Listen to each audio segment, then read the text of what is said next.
Communication Commission, K.E.Y.S Development Group, keeping encouraging youth to succeed.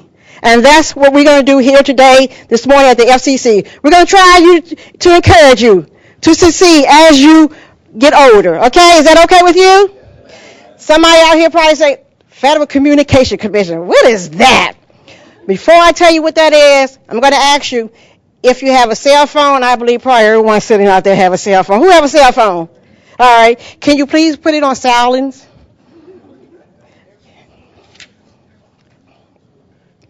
In case of emergency, we ask you to exit through the back doors and go out through the lobbies and wait there for further instruction. The men and ladies room will be out this door, down a quarter to your left, and they're on the left-hand side. If you have any questions, ask any of the FCC employees sitting here. Are you all excited? Because when I look out there, I'm like, come on now, come on, can somebody just give me a smile? Anybody. If I see one smile, I'm ready to go. There you go. The Federal Communication Commission regulates interstate and international communication by radio, television, wire, satellite, and cable in all 50 states, the District of Columbia, and U.S. territory. The FCC is an independent U.S. government agency overseen by Congress and is the United States' primary authority for communications law, regulation, and technology innovation. And you say, what did she just say? You know, sometimes when I read it, I'm like, what did I just say? But we have some great men and women here this morning. It's going to explain a little bit more of this to you, okay? In your package, you will see a yellow piece of paper for notes. Feel free to make notes. If time permit, at the end, we're going to have a question and answer section. Is that okay? All right, y'all, let's go ahead and have some fun.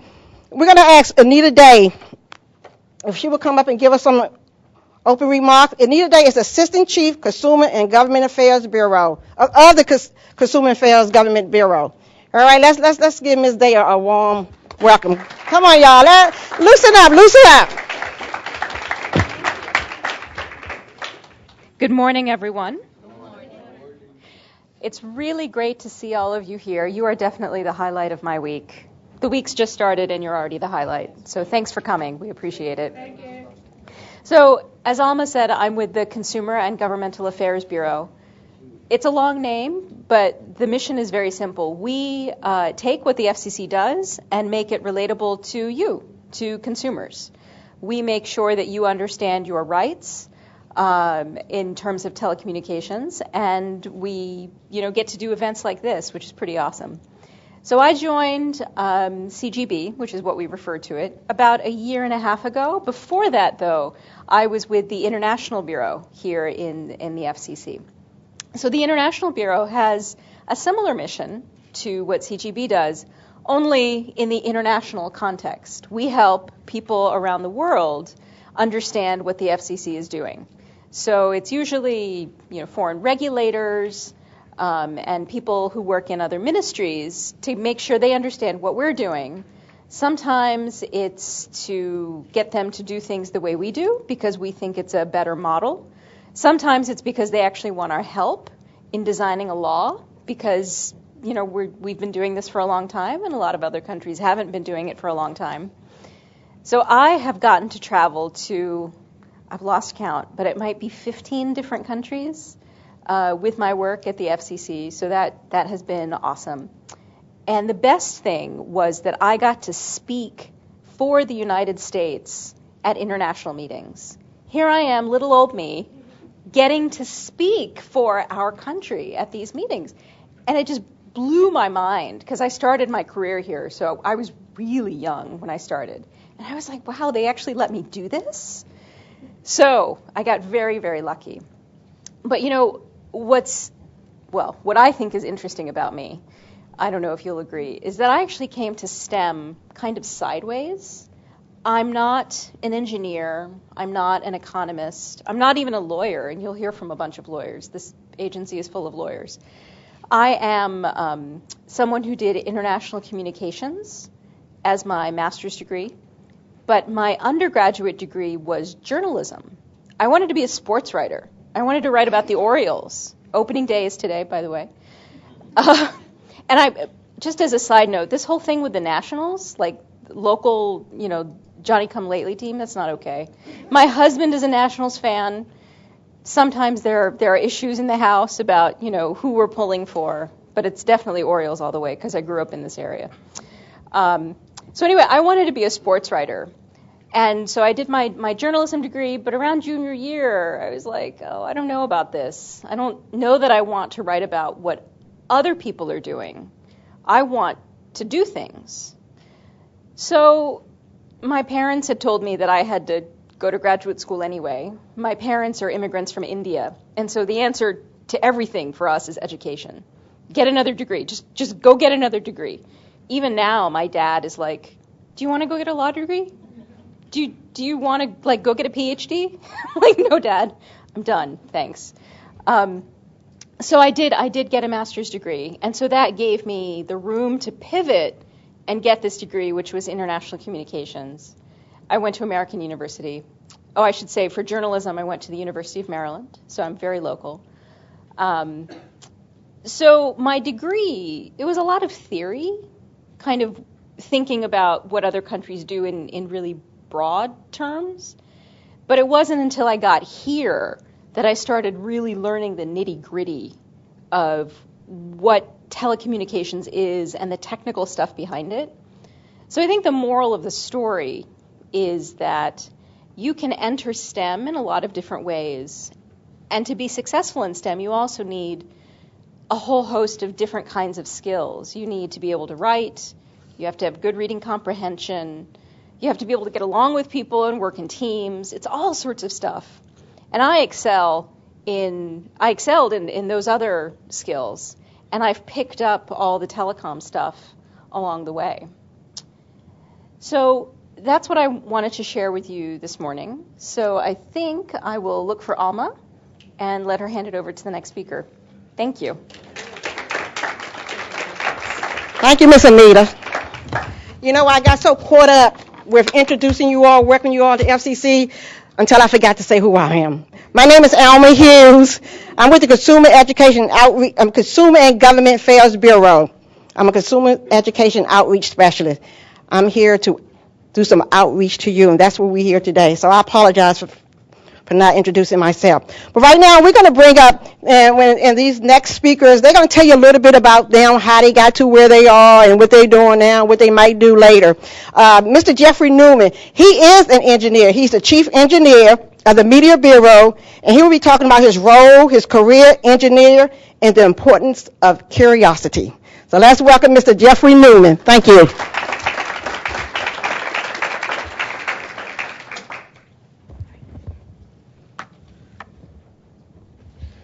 So good morning. Thanks, Alma. As she said, I'm Jeff Newman. I'm the chief engineer of the Media Bureau.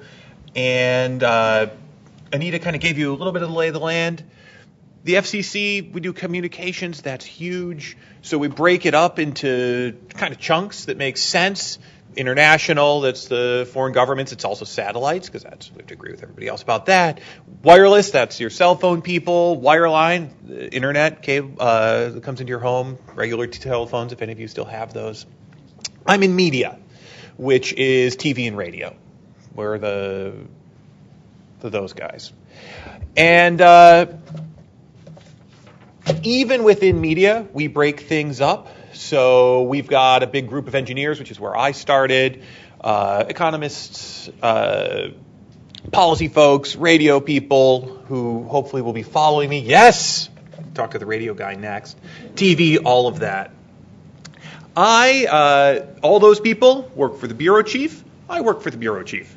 I'm the chief engineer. My job is to know a lot about a lot of things and a ton about whatever I'm working on right now, and that's pretty cool. Being a generalist should definitely be on your list of things to try and be. It's a lot of fun. So usually when people talk about what they do here, the number one question is, all right, cool, how do I get that job, right? And the answer is, you kind of can't. You can't have this job. I have this job, right? And there was somebody before me, right? And there will probably be somebody after me. But even if all of you thought this job was cool, like there's still only one of me, so there's like 49 of you that don't get to have this job.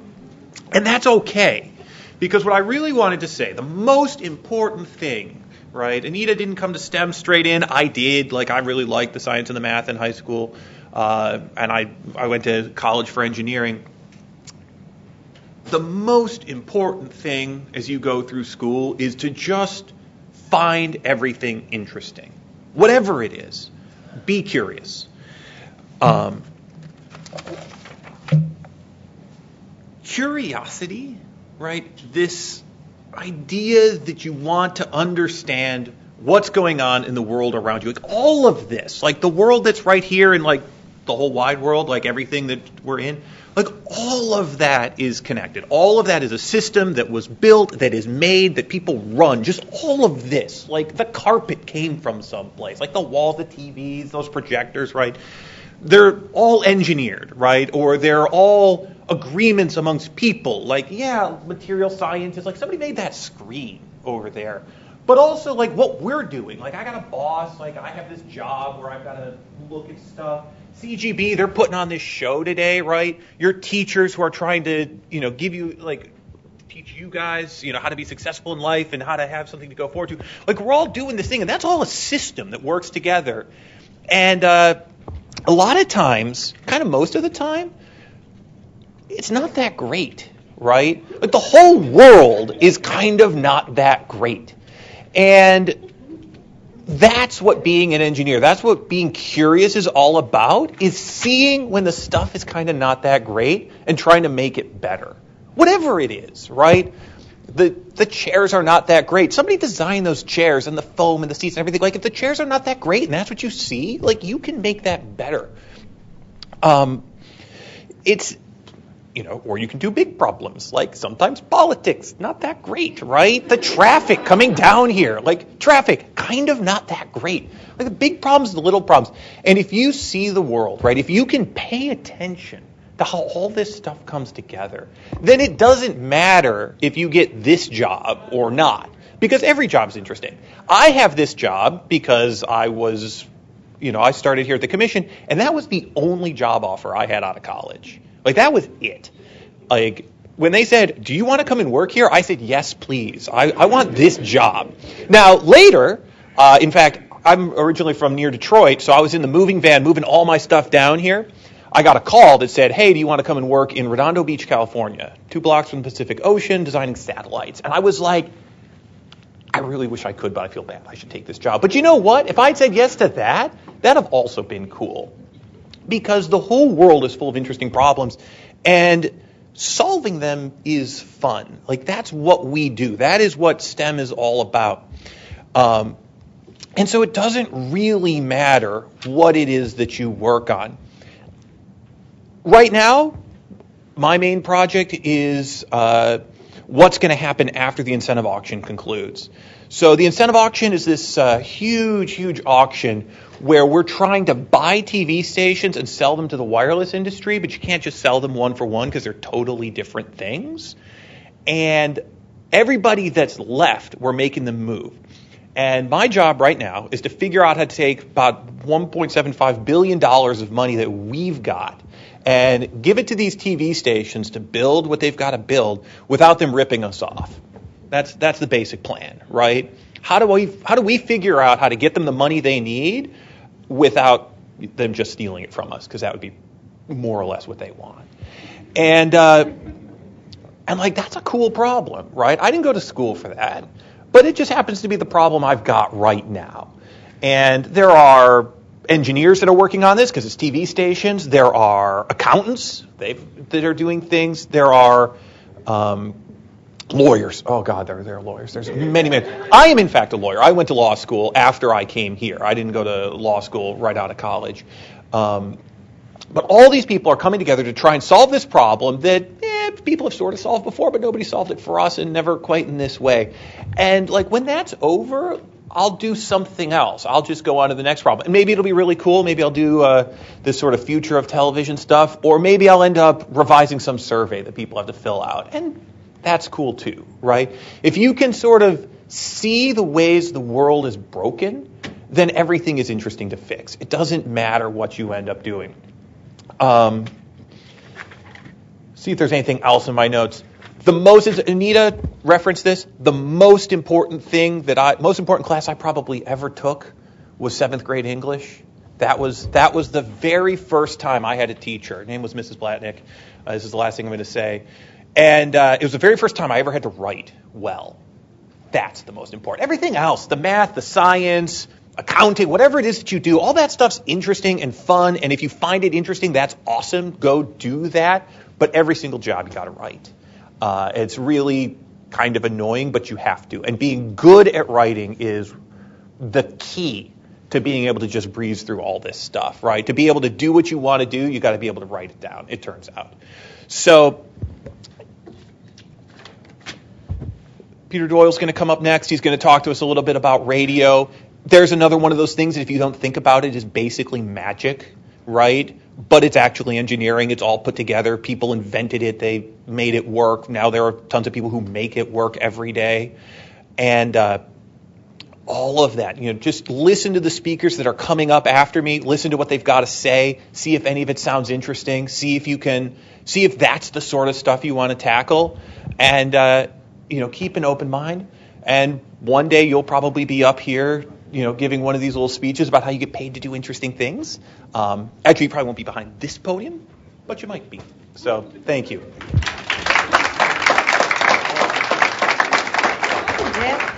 Take the card. I'll take my card. Thank you, Jeff. Now, as he say, Peter Doyle, he's going to come up to you. He's the radio man, chief of the audio division. Mr. Peter Doyle, let's welcome him.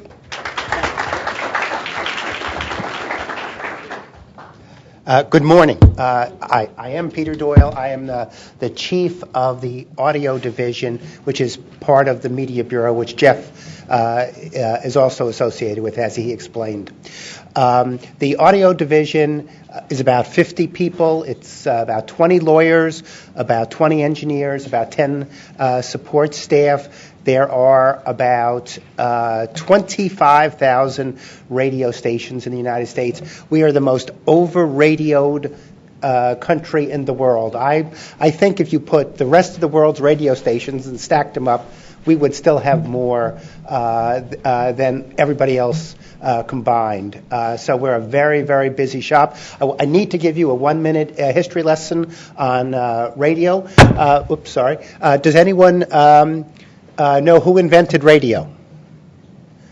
Well, most people think a fellow named Marconi, and if you go to Florence, Italy, where he's buried, they think it's Marconi. But actually, the first person who was successful in transmitting a radio signal was a Canadian, Reginald Fessenden, unknown today, and he did it just 50 miles from here down in southern Maryland. He had a station in a place called Cobb Island, and he broadcast across the Potomac River to another station on the other side. That was in 1900.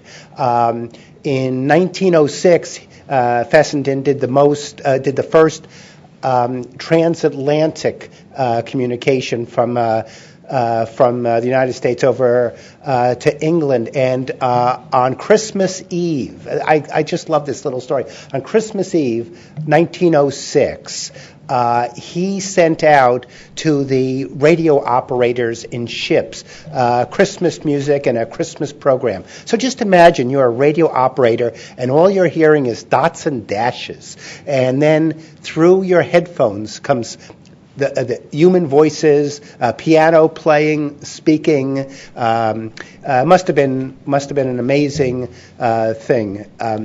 In 1912, as you may know, the Titanic sunk, and all these wireless operators got on their radios, and they all tried to talk to each other. And as a result of everybody talking, nobody could hear anything, sort of like a crowded room. And so from about 1912, people realized we're going to need to do things to make sure people can hear music and programming when they turn on the radio, and that led to some commissions in the 1920s. The predecessor to the FCC was created in 1927, and the agency, Federal Communications Commission, was created 7 years later in 1934. I love working with engineers. The closest I got to being a sort of a STEM person, I was good in math and science in high school. And in fact, I was accepted to college to be an astrophysicist. That lasted summer orientation, and I decided that really wasn't my cup of tea. And so as I look around and I look at the engineers, I think they're wonderful people to work with. If you have an interest in it, that's great. I really second Jeff's comment that regardless of whether you're interested in STEM or something else, we're all in the communication business. We're all in the writing business. And if you're going to succeed in the modern economy, you have to be able, even if you're not a STEM person, you have to be able to convey information succinctly, accurately, things like knowing how to do PowerPoints and Excel spreadsheets. That's how to make charts, graphs, ways to convey lots of technical information in a quick, concise way. These are building block skills that every worker in the future is going to require. And so regardless of what you're doing, work on your writing, work on your skills of presentation skills, your oral skills, because this is what the future of the workplace puts a premium on. And don't be discouraged about efforts.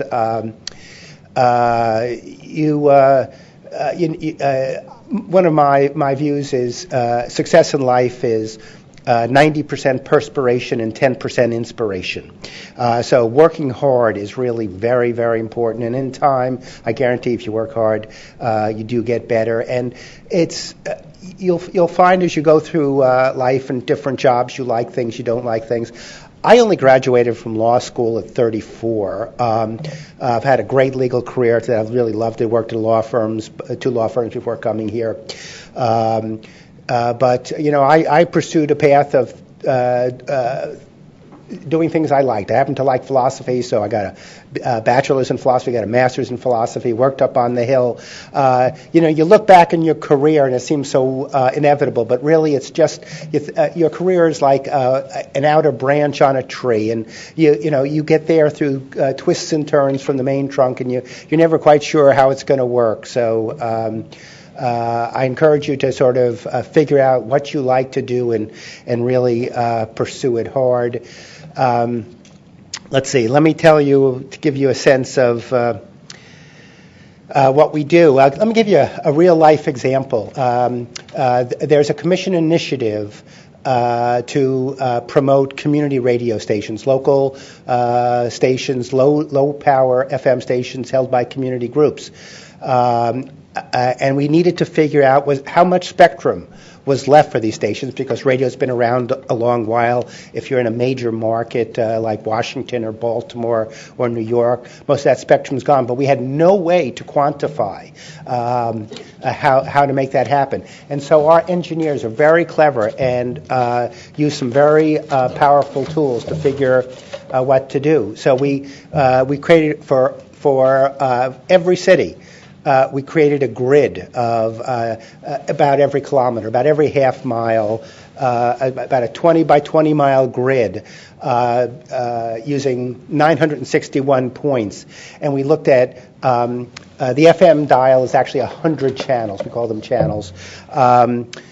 So we had to look at 100 channels at 963 points, and of course, but in radio we have to look 3 channels up and 3 channels down, so you don't create interference. So we had to look at 7 channels, and then we had to do this for 150 markets, and working with engineers to figure out how to get this done was just a terrific experience. Their analytic skills were great.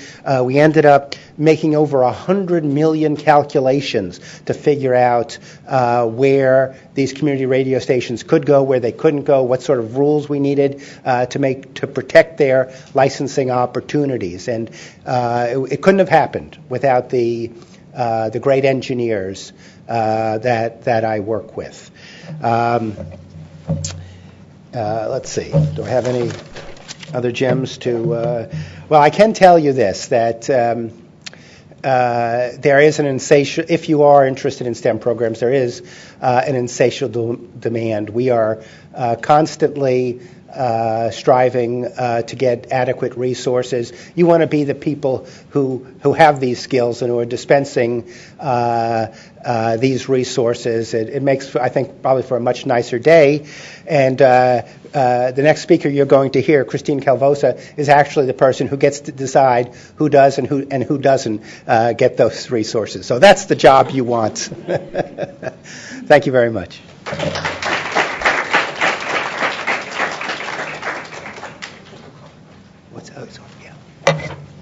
Thank you, Mr. Peter.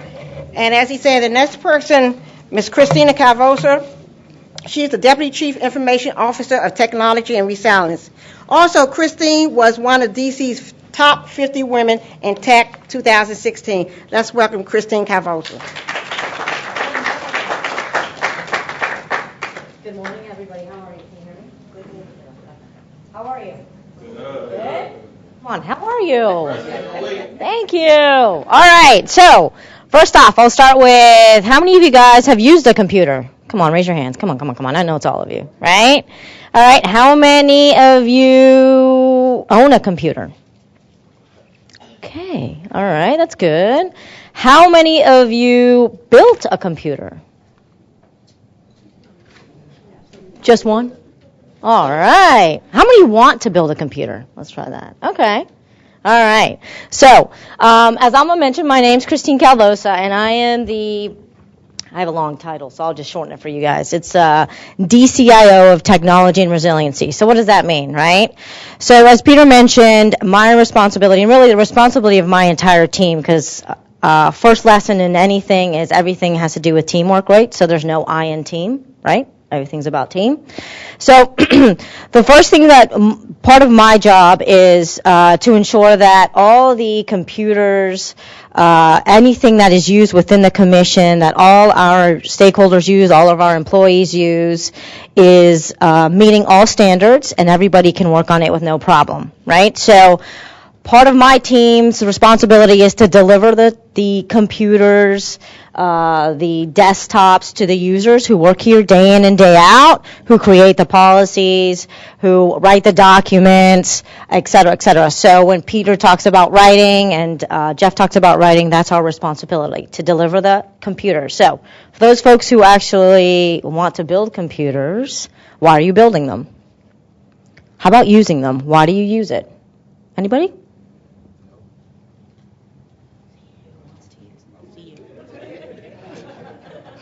Oh, come on. Why are you guys shy? Okay, come on. To do homework, right? So that's writing, right? Okay. All right. So just like you use a computer to do homework, we use the computers here to do work. Okay?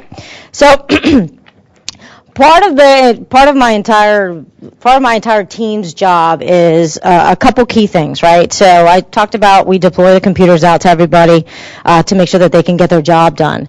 But we also make sure that they're secure. Right? So how many of you guys heard about all the cyber attacks out there and the DDoS attacks out there, right? So part of the responsibility that we have is to make sure that our systems are secure and that we do the best that we can to ensure that nothing gets into our systems and within our network. Okay? So here at the FCC, we manage there's about 2,200 folks here, and we have two what we call data centers where we house all our infrastructure, and within the infrastructure we have all our applications, right? So when you get on your computer and you do homework, what applications do you use? Okay, so every desktop, she said PowerPoint, Word, did everybody hear that? Okay, so and I'm sure you guys use a computer for other nice things like games and stuff, right? Let's all be true, right? But here at the FCC, we don't allow those games, right? But anyway, so all those applications, both internal and externally used, were housed here at the FCC, and we make sure that they're up and running. Okay, we have a portfolio of about over 110 applications here at the FCC. All right. Some of them are used internally, and so that means some of the internal staff uses the applications, and some of them external staff uses it. So how many of you have heard, how many of you know about the consumer complaint system in FCC? I expect no hands to go up on that one. How about the electronic comment system? No hands, maybe. All right. Some people know. All right. So we're responsible for managing and maintaining that. Okay.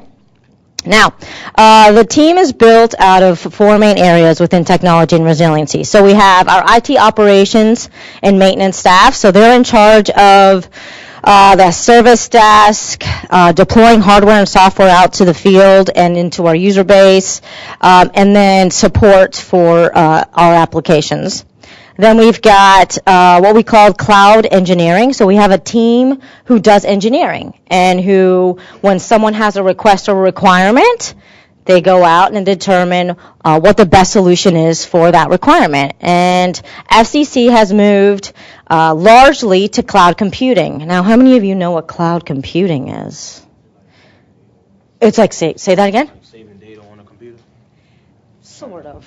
Not really. It's, in the cloud, right? So, sort of, yes.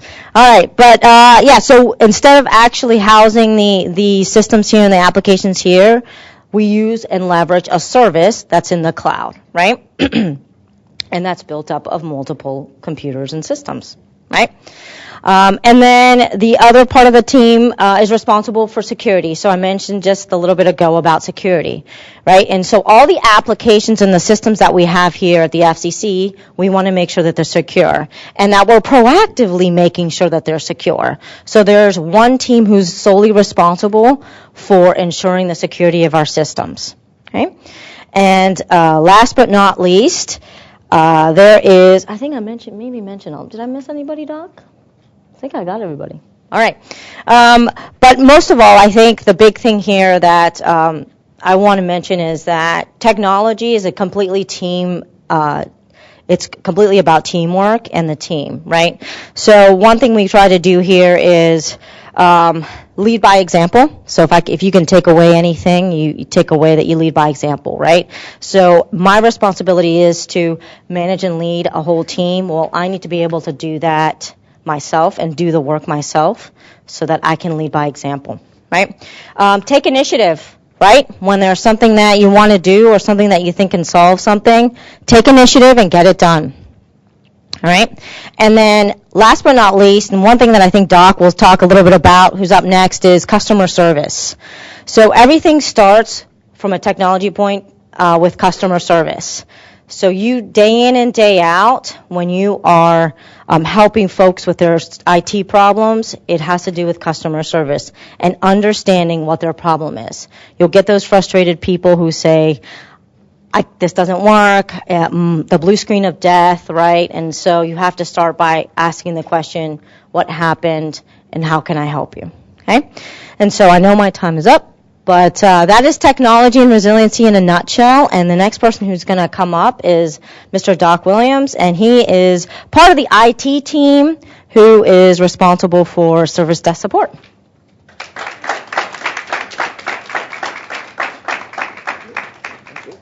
Morning, everyone. My name is Doc Williams. I am the FCC's IT Service Center Manager, and what that is basically is I'm the guy that's in charge of the help desk. So if your parents have a job where they work with a computer and their computer messes up, they call me and my team and we come and get them straight. I've been at the FCC for about 25 years now. About 25 years ago, I was sitting in y'all's seats. I grew up in the city of D.C. and PG County, and I'm coming out of high school, and I'm like, all right, what's next? What do I do after I get out of high school? And if I sat here and told you that I had it all mapped out, I would be lying through my teeth. So I'll just tell you how it played out for me. I graduated in 1993, and as I was coming out of school, I was about to have a baby. So I'm 17, just coming out of high school, about to have a baby. So in my head, I'm like, all right, what am I supposed to do now? I was fortunate enough to go to a school where we had a work-study program, and I landed a job here at the FCC. I started out as like an office automation clerk, making like $5.25 an hour, like $11,000 a year. $11,000 a year. And I still didn't know what I wanted to do. All I knew, I wanted to work, and take care of my daughter. That was my goal. But our Creator's so great, and He laid my path out for me in such a way that I'm able to stand here before you now and tell you how my life went. So I hated school, first of all. Everybody else that you speak to, that talk to you this morning, they tout education. And education is good. It's always good to learn, but school wasn't a fit for me. When I graduated, I've somehow managed to get a scholarship to Maryland University, but that didn't last long because I ended up being a single father, so I had to choose between going to school or taking care of my daughter and working full time. So, of course, that was a no-brainer. I chose to take care of my daughter and work. So, as time went on and I continued to work here and move up through the ranks of the FCC, I still didn't know which path I wanted to take. I didn't have no type of direction. All I knew is I wanted a paycheck, and I just wanted to get money. And that's probably what most youngins want to do, get money. But it's not about getting money. It's about you have to build a foundation, first of all, because you're not going to be this age forever. In 25 years, you're going to be standing up here talking to somebody's kids, telling them your life experiences. I tossed and turned last night trying to figure out what could I tell you guys that you guys have not heard before. And the only thing I could think of was my story. And it's not been peaches and cream. I mean, I've struggled, I've cried, bled, sweat, tears, the whole nine, but I'm here standing before you as a witness. Like, you can overcome any obstacle. Like, I grew up in some of the roughest areas of DC, but I refused to let myself become a product of my environment. While my homeboys was outside hustling and smoking weed, I was in the house reading books and taking apart my Nintendo games, trying to figure out how they work, not knowing what I was doing then would lead to where I am now. So what I do for the FCC is I manage a team of about 20 or so people, and we have people that you can call if your computer messes up, or we'll send someone to your desk if your computer messes up. Or I have people that's responsible for our 8th floor executives on the 8th floor, or training. We also provide training as well. But you can overcome any obstacle you choose. I mean, you have the keys already. It's just a matter of choosing which door you want to go in with those keys. It's plain and simple. That's it. I got 3 minutes and some change, so I guess I need to keep talking. I'm 41 years old. Like I said, I've been here for 25 years now. I have a daughter that's 23. I have a granddaughter that's almost 2 now. Those are my babies. What can I say? As a teenager, when I was your guys' age, I'm assuming, I think 12 to 17, I struggled to fit in. I always struggled to fit in. I always felt like I was a Bama. I don't know if y'all know what that means, but I always felt like I was a Bama, and it didn't dawn on me until I got into my late 20s or early 30s why I struggled to fit in. Because you don't want to fit in. You want to do your best to stand out. Don't conform to what everybody else is doing. Do your own thing, man. Don't follow the crowd. You want to be a leader, and I guess my life experiences have put me to this point now where I'm actually a leader. I have a team that look to me for guidance, and they come to me. I'm like, am I really that important? And I guess I am. Like, when I leave the FCC at the end of the day, I feel like I made a difference. And whatever career path you choose, I'm not trying to steer you into IT or anything. Whatever career path you choose to take, as long as you can go home at the end of the day and feel like you made a difference in at least one person's life, then you've done your job. And you're going to go home and you're going to feel good.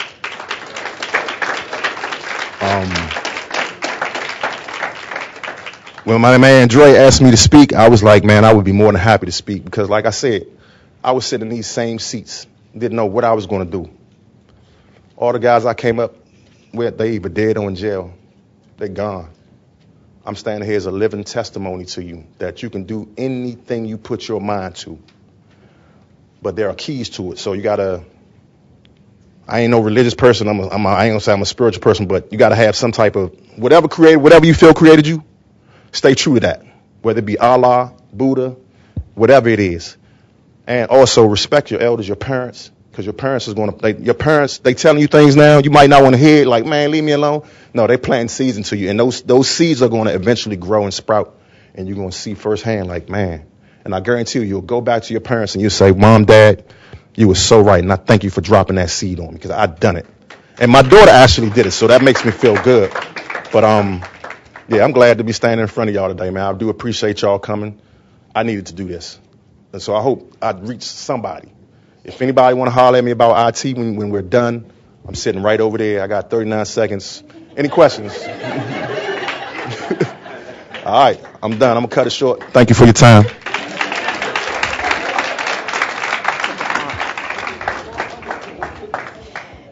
Stand out, not fit in. I like that, Doc. I'm going to have to use that myself. Let's give him another round of applause. Our next speaker, Mr. Antonio Sweet from the Technology Policy. He's a Technology Policy Advisor. He will now come to you in his own way. Let's welcome Mr. Antonio Sweet.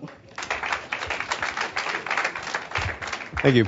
Also, tough act to follow, man. I felt like it was a Sunday morning, but it's Monday. It's a good way to start the week. I don't want to talk about what I do. I want to talk about what you guys do. So, show of hands, who listens to music? What's your name? Stacia. What do you listen to music on? So you put the phone to your head and you listen to it that way?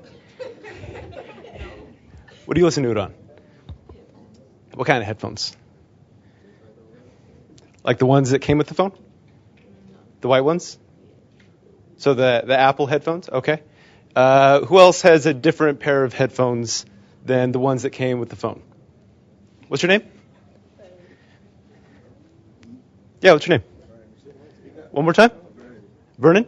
What kind of headphones do you have? Beats. Okay, cool. Are the Beats that you use wired or wireless? Wireless. Do they happen to be this kind right here? Are they the bigger kind? Okay. So Vernon, I don't know if you knew this, but Beats headphones have a little symbol on the side. I don't know, can't quite pass that all the way back, but can you tell what letters are right there? FCC. FCC. So Vernon, your headphones have an FCC logo on them, but that doesn't make sense because we didn't make them, right? Who knows how those headphones talk to the phone that Stacia listens to music on? Like, what kind of connection does it use? Anybody know? Bluetooth, right. So Bluetooth goes from your headphones to your phone. I happen to have an iPhone here. One more time. What symbol's on there? FCC. But we didn't make this phone. So what's going on? Why do you think that the FCC logo is on all these devices that you use that talk to each other? Yeah. What's that? Advise is not quite right because they do get to design them on their own. The companies get to put them together. What's that? One more time? Approve. Yeah, that's a good way to put it. So Bluetooth, as you probably know, is a common way for devices to talk to each other. It's not just with Beats. It's not just with iPhones or Android phones. It's a way that a ton of electronics talk wirelessly, right? So we got that connection. So, Stacia, what kind of music streaming service do you use? I assume you use a streamer. So what kind is it? What company?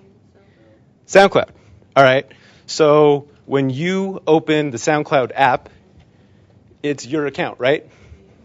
So how did it know that you were the one that opened the app and got your music to you?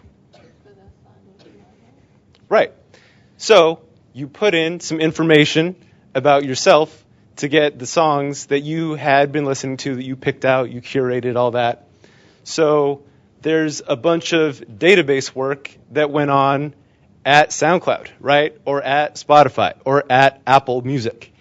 And what's going on through that connection is that it's sending your music to you through another communication method called Internet Protocol. So Internet Protocol is a way for data to transmit from a database somewhere in the country to your phone. But there's something in between, right? How does your SoundCloud app on your phone talk to the servers somewhere in the country. You connect to maybe Wi-Fi or like a local cell tower. How does that cell tower know it's you? It's kind of weird, right? It's like it has this intuition that once I open my phone and once I press that button, I get my data, but I know I'm not the only one on that cell tower. So how do you think that happens? Do you have any idea? Frequency, exactly. So the cell tower or the Wi-Fi router in your house is splitting up a bunch of frequencies, and it says this phone gets this frequency for this amount of time, so I can send the music to you. All right, fine. I'll talk a little bit about myself. So I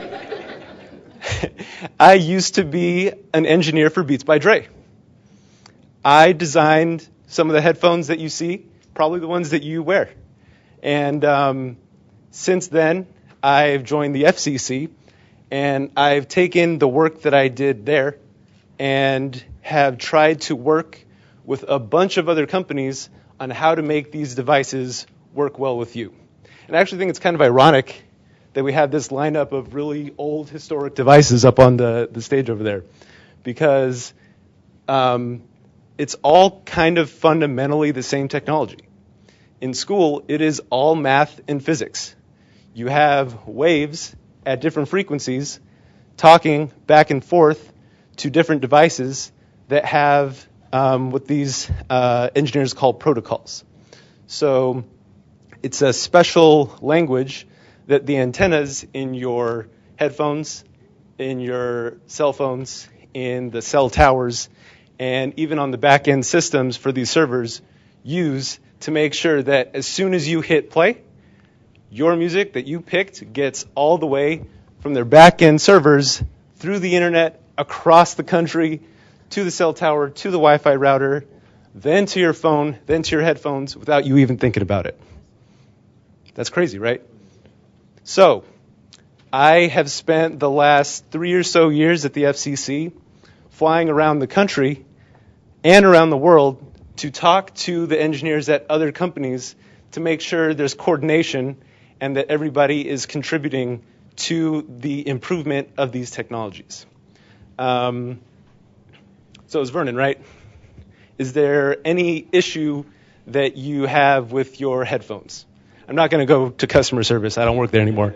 But, like, have you ever had the signal fade out, like if you walk too far away? Yeah. Yeah, exactly. It starts glitching because the signal that's being sent from your phone to your headphones has interference the further you get or if you stand behind a wall. So some engineers at a bunch of tech companies all around the world, still to this day, and with coordination with us, work to improve that, increase the range, or increase the speed, or increase the sound quality. And so people go to school, study math, physics, get jobs in that field, and they build really incredible things. So I've got about 10 seconds left, and I'll just say I'm really excited to see what you guys build. Thank you. Thank you, Mr. Antonio. I work here at the FCC, and a lot of this I didn't know, so I'm learning myself. Are y'all doing okay out there? Are we doing okay for you? All right, if not, let us know now. Our next speaker is from the First Federal Credit Union, the money man. He's the branch manager here at the FCC, Mr. Rico Mason. Following Mr. Mason, we're going to have Mr. Robert McGriff, Inspector General for Audit. He's going to come right behind Mr. Mason. Let's give him a warm welcome. Thank you. All right, good morning. Like Ms. Hughes said, I don't work in the FCC building. I've only been here maybe 6 months or so, if that. When I first got here, there was one guy that everyone told me I had to meet, which is Andre. I never met this guy before a day in my life, but everybody in the building was like, you have to meet this dude, Andre. So he came into the branch one day, and we just kind of hit it off. Told me about the program. and just told me just come through, say some things, and just explain what I do. So I do work in the credit union, which is in the building downstairs. I've been working in finance for about going on 6 years now. Before that, what I did, I worked in the shoe store, which is not the best job. I had all the sneakers, Jordans, Nikes, Vans, everything. I had a stack of shoes in my parents' basement. But the problem was I was making $10 an hour, if that. I had all the shoes, discounts, everything, but I just wasn't hitting the point that I needed to hit in my life. Before that, I was in high school, joked around all the time, never paid attention. As soon as 12th grade hit, it was time to, college scholarships, applications. I just didn't do any of it. So I ended up working in the shoe store, making nothing and had no plans. So the only option I had was to go to community college. I went to community college. That only lasted maybe about a year and a half. I had no objective. I didn't know what to do. I was taking classes that I had no interest in. I just did what I thought I had to do. So dropped out of community college after a year and a half, still living in my parents' house. I had to come up with something. So what I did was I went to real estate school, which is, again, something I had no idea I wanted to do. Graduated, I did that, worked really hard, passed the test. Me and my parents kind of built a business off of that, selling houses, leasing houses, things like that. But I still had to find a job because the market crashed. How real estate wasn't what it was at the time, which is maybe about 10 years or so ago. So no college education, just went to high school, had one job. I had to figure out what to do. I'm going on interviews. Nobody's hiring me because, I didn't have the experience. I didn't have the education, so I had to figure something out. So luckily, about 5 or 6 years ago, I was introduced to the credit union. Someone told me, apply for the credit union. It's a good way to get in the door. I did that. At that time, I wasn't making enough money. I came in at the lowest position in the credit union. But every year, I knew I had to work harder and harder than anybody else in my department. And here I am 5 years later. I'm in charge of the branch in the building. Like I said, I don't work for FCC, but I come in contact with everyone who works in the building. I see a few familiar faces in the crowd. And now I'm the guy that everyone comes to for financial advice on buying cars, real estate, credit, things like that. So now I feel like I'm at a point in my life where I'm making a difference, and I'm at a point where I wish I would have been at maybe about 5 or 10 years ago. And that's my story.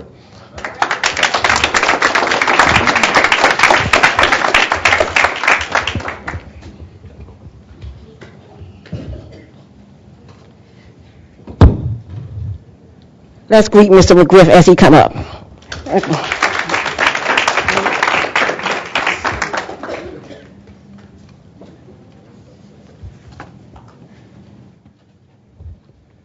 Good morning. I'm not used to working with a microphone, so bear with me. So I have a question initially. How many of you have already figured out what you want to do in life, what career path you want to take? You have? Just one? Okay. I graduated from high school in 1977. I was 17 years old, and I was totally green. Grew up in a small town in South Carolina, and didn't have a lot of friends or relatives who had gone to college. Not many people in the community had. We had some business owners, and they all encouraged me to go to college. They were the ones who were doing the best. Most of the people worked in factories in South Carolina where I grew up. And in the 70s, most of those factories started to close. So it was really tough. A lot of people went from having really good jobs and having a nice home, nice car to drive, able to send their kids to school because they haven't gone and they really wanted this. But when the plants closed, they were barely getting by. Many lost their homes and shattered the dreams for their children as well. So I had no idea what I wanted to do at that time, but I knew I wanted to go to college. And I had an interest, probably like much of you, in how things worked. I disassembled things to see how they worked. If they were broken, I tried to figure out how to repair them, make them work again. If they were not broken, I tried to see if there's a way to make them work better. Sometimes they actually did work when I put it back together. Sometimes they didn't. So when I went to college, one of my science teachers encouraged me to apply and go as a biology major because I did well in biology. And I knew I could get in school if I did that. My best grades were in science, but I wasn't sure what I wanted to do. At that time, we did not have the internet, so I went to the library. So how many of you go to the library often? You don't have to as much now because of the internet, but it is a good place. And I will talk about a publication that I read there that helped me to decide. It was called the Occupational Outlook Quarterly. It's a little bit different now because it's online, but it has information on every career you can imagine. It tells you where the jobs are. It tells you how many, projects many years into the future. I think until the year 2024 right now. It tells you what the salaries are. It tells you what locations, what cities and states have the greatest number of positions in the field you're interested in. So I'll talk about that a little bit as well. But I chose accounting, and I work as an auditor. My position is the Assistant Inspector General for Audit here at the FCC, but I'm trained as an accountant. I'm a CPA. And most auditors studied accounting in college. So I have notes here that I'll refer to about careers in accounting and auditing. And most of this information is from that government publication, and I'll share with anyone who's interested the website. I can tell you now it's BLS.gov, which is the Bureau of Labor Statistics. It's under the Department of Labor. The office I work in is called the Office of an Inspector General. Anyone ever heard of that? Okay, the IG Act created my office in 1978. It's called the IG Act, and what we do is audits and investigations to detect and deter fraud, waste, and abuse. In other words, we want to be sure your tax dollars, and you will pay taxes as soon as you work, and we want to be sure those tax dollars are used as intended and people don't walk away and waste your money. The education requirement is a bachelor's degree. You'll do better if you have a master's or professional certification. So some of the fields are public accountants, which many of the employees in my office have certified public accountant. They're forensic auditors. They use computers and to help detect fraud, investigate fraud. Financial fraud is a big area. So if you're interested in that kind of thing, financial forensics is a cool area to work in and a good place to focus. They're management accountants. They figure out how much we should charge for products to make money. And if a competitor comes out with a product and discounts their price, can we discount ours and not lose money? Then there are IT auditors who do mainly they do systems.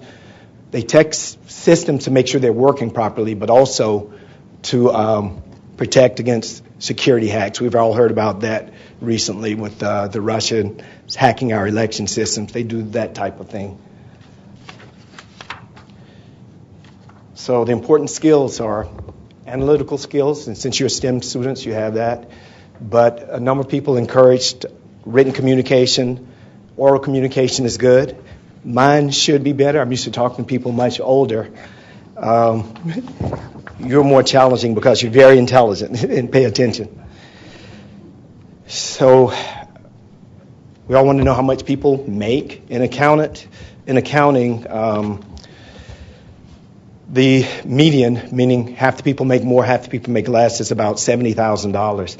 The top 10% of the employees in the accounting field make about $120,000 a year.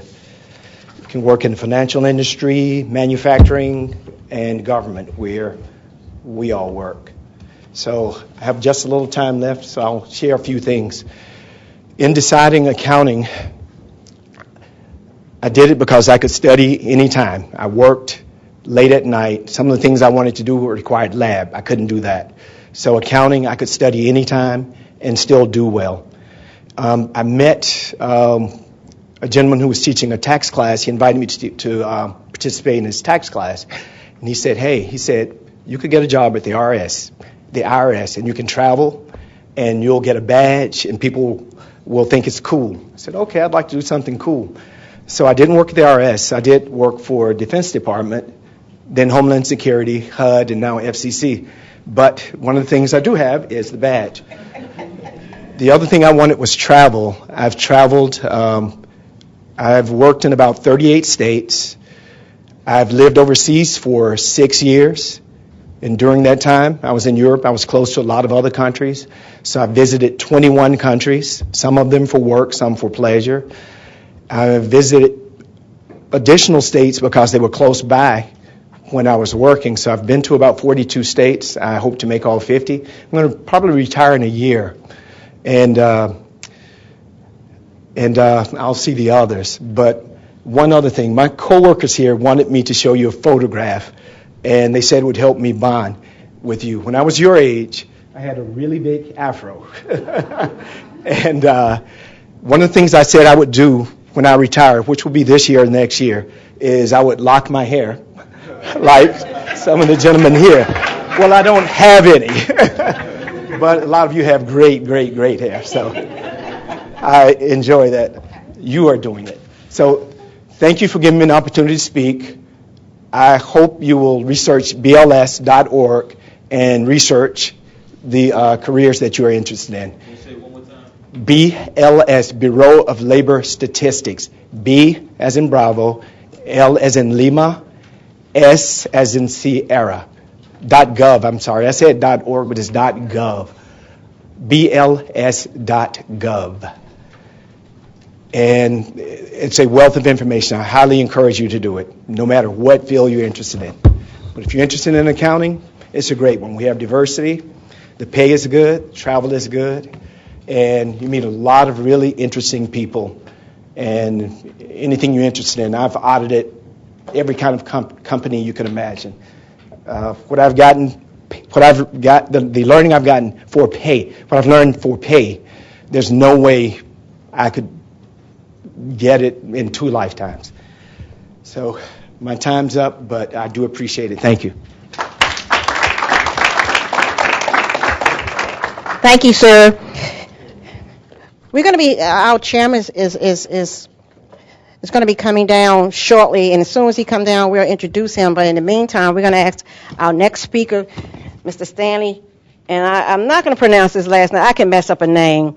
But so I'm going to let him tell you his last name, but he's going to come to you right now. He's an investigative analyst. Thank you.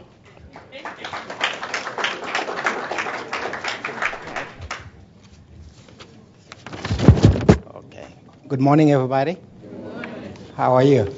Good. I heard that you guys got a great journey going on today. Where are you guys going after that? You don't know? Oh, cafeteria. Oh, good. That's good.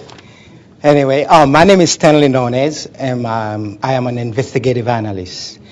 Anybody here got cell phone? Raise your hand. Okay. Anybody use WhatsApp? WhatsApp, yeah. That's an app, right? Anybody use it? Raise your hand. Anybody? None of you? Oh, you do. Okay. All right. So I know you use cell phone. What's your name? Yes, Evan. If you send a text to what's your name? Marvin? Maurice. How do you know he got the text? If he replied to you, right? Okay. So my job as an investigative analyst is whenever you reply, so if I search your phone and I look at the time and I know that he replied to you, he cannot lie to you. Say, I did not see it. right? So that's my job. And I work with the IG, Inspector General Office. I'm not trying to make it long. I know you see 2 pages. You probably say, this guy is boring. Get 2 pages, right? You got things to do. You got to go to the cafeteria, right? Okay, so I'm going to make it short, though. I'm not going to talk about the IG. They already talk about the IG. So my job is to support the lawyers in the Inspector General's office for the case, to detect fraud and serious problem and pass it to the chairman. So we make recommendation to fix the problem. About 2 months ago, Andre called me and said, hey, Stanley, I want to, don't try to pronounce my last name. You're going to murder it. It's not no knees. It's no nays. Okay? Andre said, hey, Stanley, I want you to talk to the student here. I said, wow, what am I going to talk to them? I don't know, because they are, they're better than I do. They know computer, they know cell phone. What's that commercial called? Strike Force by Arnold Schwarzenegger. They know all these kind of games. I said, I don't know. He said to me, oh, why don't you talk about your life, You came from a foreign country, tell them, how you get there. I said, oh, that's fine. So I said, okay, I'm going to talk about myself. Well, I was born in Haiti, and I came in this country when I was about 16 years old. Haiti is a very poor country, and growing up in Haiti, I didn't have no hope, no dream. But fortunately for me and my 2 sisters, my mom managed for us to be in the United States. I grew up without a father, and my mom kept reminding me, hey, if you want to become somebody, you got to stay in school, graduate from high school, graduate from college. And throughout my teenage year, I kept reminding myself of those advice. And I struggled to school, graduate high school. I stay focused, and then I graduate college. Well, it wasn't easy for me. I'm telling you, I've been there. I know. It's a lot of pressure, right? Okay. But guess what? I stay focused. Every time that I fell down, throughout my career, I stood up, stayed strong, and moved forward until I graduated college, and I ended up getting a job here. It's one thing I want to say to everybody here. It is very important to be exposed to positive event like this one, to get motivated, and to become whoever you want to be. I know Jeffrey said you cannot have his job. I'm pretty sure one day you're going to have his job. And you're going to have my job too. And maybe, who knows, one of you are going to become president. And I'm going to close this speech with a great quote by Eric Thomas. He said, no matter how hard the battle gets, or no matter how many people don't believe in your dream, never give up.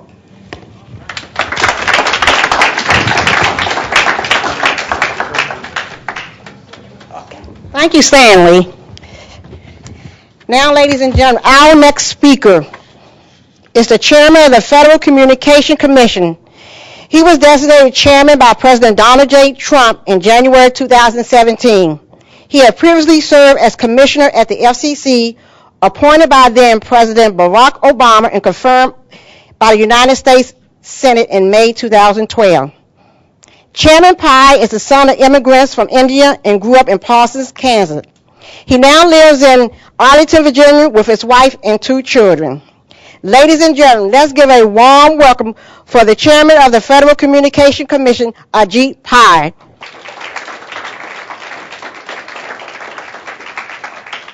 Thank you. Thanks for the introduction. Great to be here. Thanks, guys, for coming down the BW Parkway to visit us here at the FCC. I really appreciate your taking the time. And, when I look at you, I think of when I was your age many decades ago, I guess it was, just turned 44 earlier this year.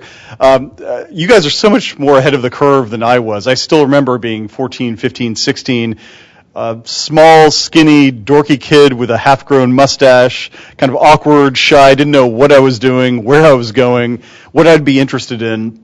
And the fact that you guys are here, you're having a chance to meet with people like Andre, like Stanley, like India, like all the great folks you've heard, is puts you ahead of the curve. And so I just want to say thanks for coming here to the FCC. I've been incredibly blessed throughout my life, but especially recently having a chance to lead this great agency. And part of the reason why I like it is that we deal with stuff that you talk about every single day. Like one of the first things you probably do when you wake up in the morning is you check your phone, or you might want to watch a video on a tablet, or you might want to figure out what kind of app you can use to play a game, that sort of thing. And that's all technology. I mean, technology is so much bigger now than it was when I was a kid.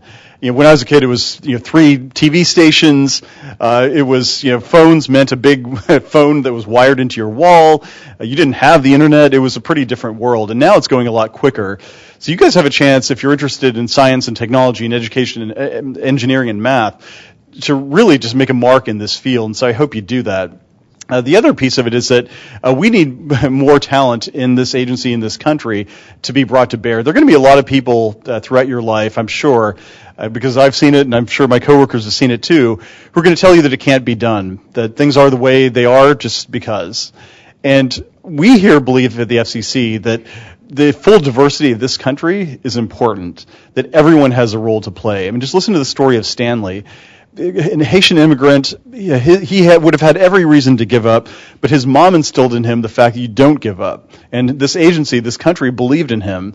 And we do the same for you. We think that each one of you has potential, and we want to make sure that you reach that potential, because otherwise our country is going to be missing out on some serious opportunities and some great talent. Now, I could have told you, back when I was a kid, I would have predicted I'd be playing defensive back for the Kansas City Chiefs, which is my team, or playing power forward for the Warriors or something like. But sadly, I've been limited to pushing paper here at the agency. But what I can say is that it's been an incredible experience over the last couple of years. And no matter what path you choose to follow, just know that there are going to be a lot of people behind you, like us, rooting for you each and every step of the way. So I don't know if you guys have any questions. I'd be happy to take a few if you have any. But just want to say thanks again for being here, and we really appreciate it. Thanks.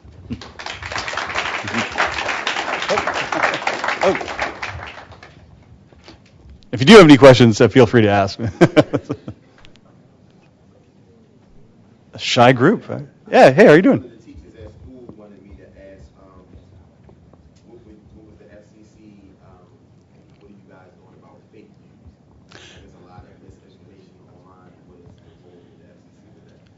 Yeah, so the question was about fake news and what the FCC does. The answer is very little. So the FCC only licenses, for example, broadcast TV stations or radio stations.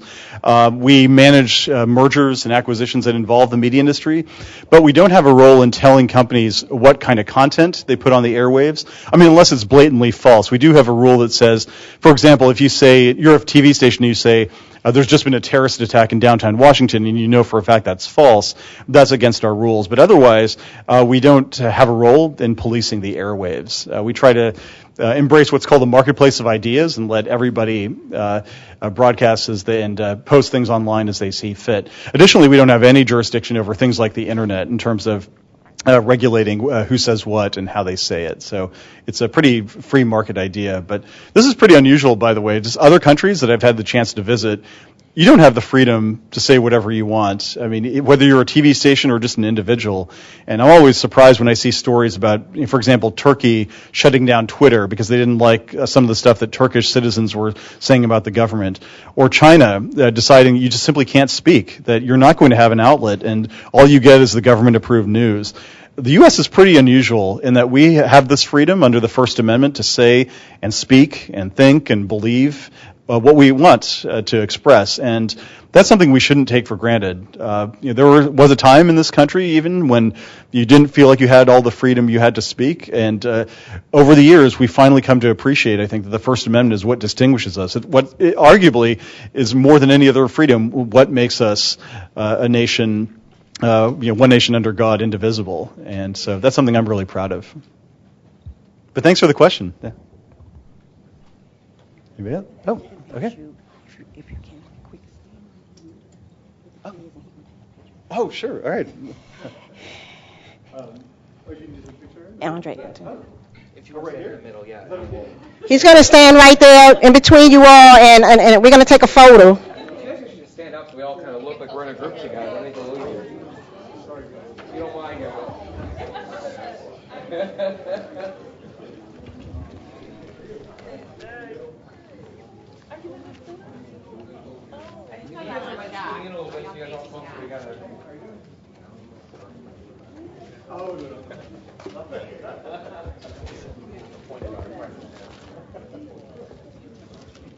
All right, we'll do 1, 2, 3, 1, 2, 3. Very good. Thanks, guys. Really appreciate that. Great. You want to get one first? Main man here.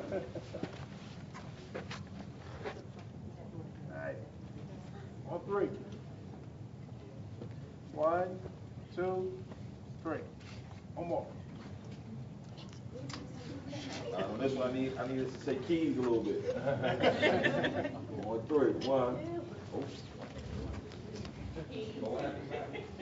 1, 2, 3. Keys.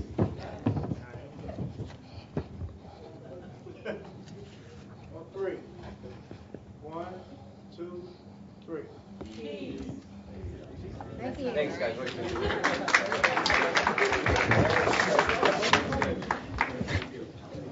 That's good. That's fine.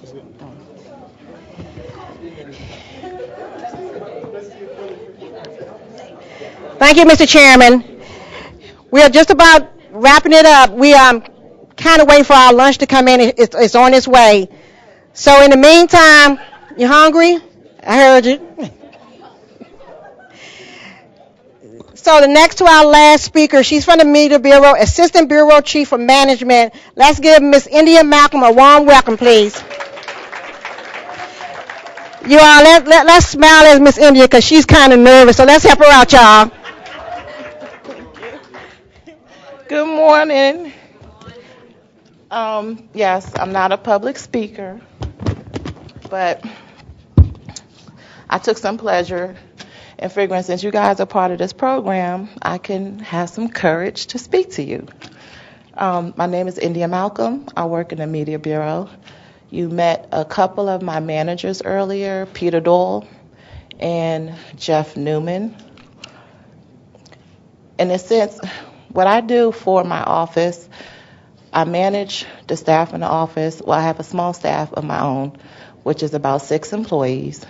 They're administrative management specialists. I'm a supervisory administrative management specialist, which the FCC has given us a very nice title of Assistant Chief of Management. And what we basically do is support all of the employees in the office. My office is about 162 employees. We have the front office and I believe 5 divisions: audio division, video division, policy division, industry analysis division, and an engineering division. Excuse me if I'm trembling, I'm sorry. I came from, I guess, a very humble beginning. I was part of the cooperative office education program at my school, Northwestern High School, which was a work study program. And it allowed me to obtain this job, and it also gave me the skills that I needed to continue my education here.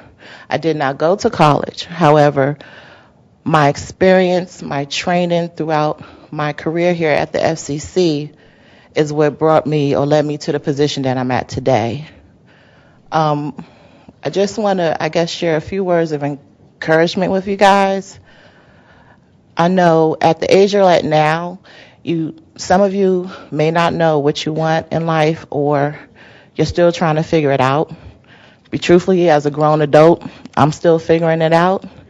And the only thing that I can really say is I try to stay very humble, because through life you're going to meet people in high positions, you'll meet people in mediocre positions, and you may even, you meet people who some may consider not in very popular positions, but if you treat everyone equally and respect everyone, to me that shows a lot to your integrity, and it'll take you far in life whenever you decide or figure out what it is that you want to do.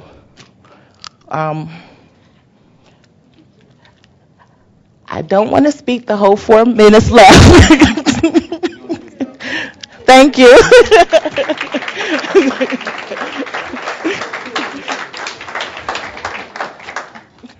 Thank you, ma'am. Thank you. You did good, Ms. India. We'll get you the next time.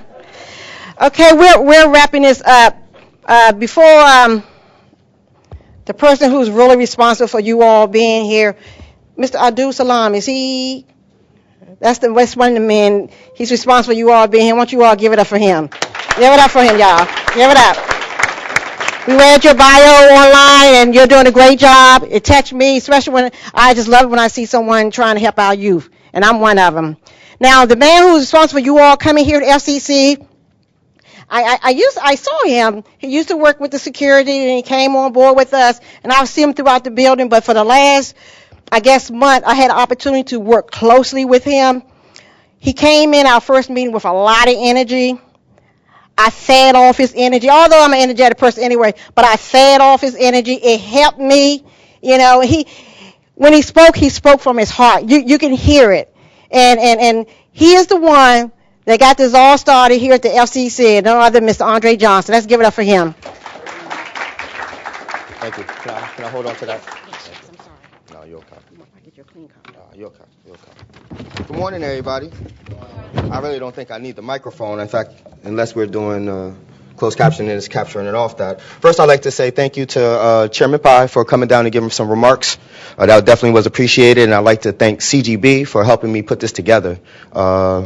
It wouldn't have been possible without CGB and all the things that they do to make this be as smooth and efficient event as possible. I'd also like to thank all the speakers, Ms. Anita Day, Jeffrey Newman, Peter Doyle, Christine Calvosa, Doc Williams, Antonio Sweep, Rico Mason, Robert McGriff, Stanley Nosey, India Malcolm, and obviously Commissioner Clyburn couldn't be here, but she sends her regards to everybody as well.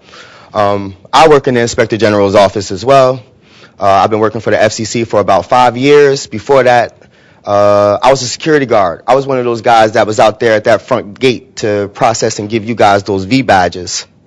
And I said that wasn't enough. I've known Abdul Salam since I was about 5, 6 years old. We played Division of Rec together. In the neighborhood we come from, we don't get a chance to come into government buildings. The only government building we see is a city hall. And that city hall is right across the street from our YMCA. So do you think we're paying the city hall any attention? We're going to that YMCA to go play basketball. Nobody ever came to come do any career days. Nobody ever came to give us any direction or path. So guess what? We're out there in the wilderness. And every single person has to try and figure out a way on their own. Are you going to make it or you're not? So the biggest rule that I could give you is 30 years later, me and Mr. Salam are here doing this for you guys. And I have to give the biggest respect to a man in my life, Dr. Alexander Sutton, after my dad passed away, who came and grabbed me up and brought me to Washington, D.C. about 20 years ago. And now my whole family lives in Washington, D.C. And my family, everybody in my family works for the federal government. For a single mom with 3 sons, the statistics, the math says that's not supposed to happen.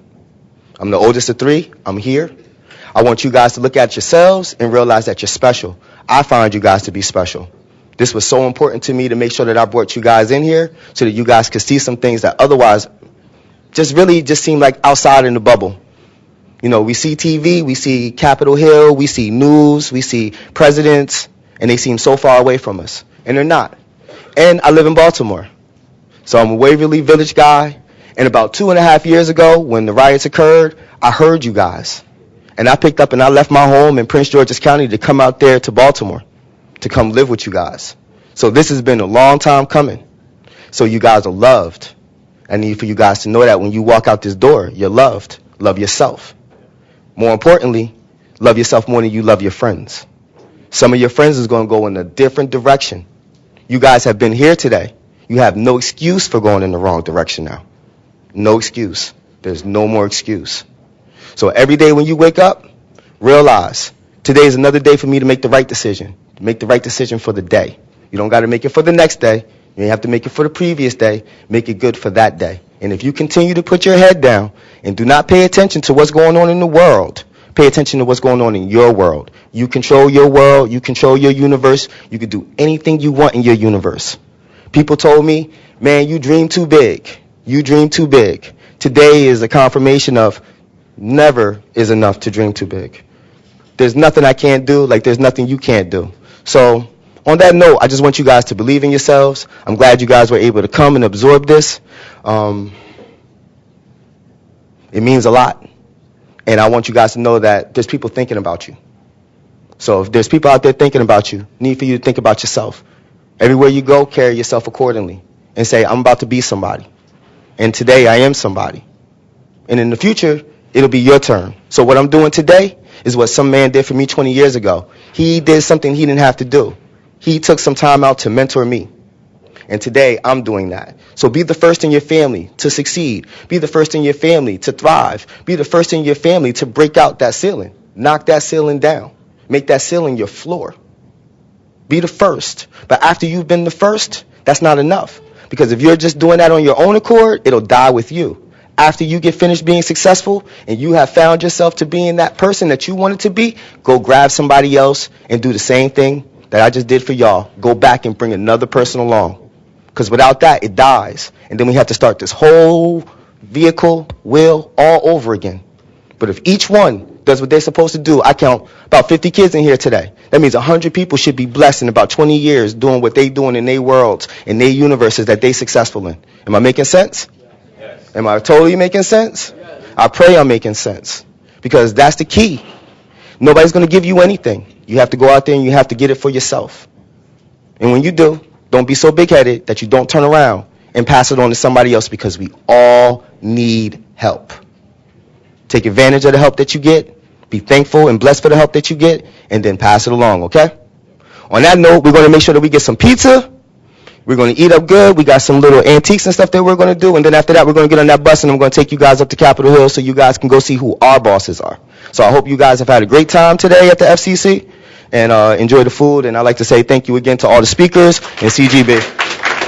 Thank you, Alma.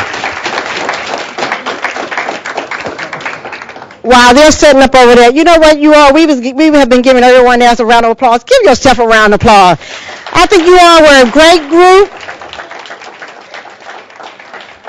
Yeah, I saw some of you all taking notes, and I hope that we was able to make a difference as you go forward in your life. Sherry and Ms. Cato, do you all have anything you want to say? These are my supervisors. All right? Is everybody okay? Thank you, speakers. Everything fell into place. I guess, Deandra, you all ready? You all ready? So you all help yourself to the table. Thank you.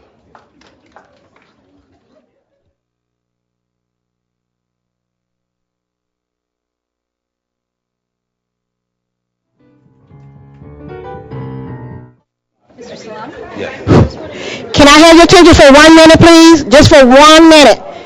Can I have your attention for 1 minute? Clap once if you hear me. 1 minute. Clap twice if you hear me. Thank you.